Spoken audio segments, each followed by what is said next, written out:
Hello বন্ধুরা, আজকে বানালাম কি জানো? আজকে দুপুরে বানালাম মুগ ডালটা ফ্রাই করে বানিয়েছি। তাহলে দেখো তোমরা আমি কিভাবে মুগ ডাল বানিয়েছিলাম। আজকে যেহেতু মানডে, তার জন্য আমি নিরামিষ বানিয়েছি, ভেজ স্পেশাল।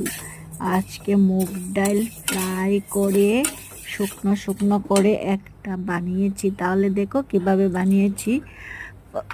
প্রথমে মুগ ডালকে ফ্রাই করেছি, তারপর ধুয়ে তারপরে কড়াইতে জল দিয়ে লবণ 1 চামচ হলুদের গুঁড়ো দিয়ে সিদ্ধ করে নিয়েছি। তারপর কড়াইতে তেল দিয়ে ফোড়নে দিয়ে দিলাম টমেটো, আদা কুচি আর শুকনো লঙ্কা।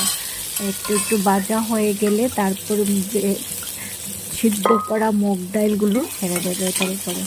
তারপরে তো কাঁচা লঙ্কা দেবো, তারপরে একটু নাড়াচাড়া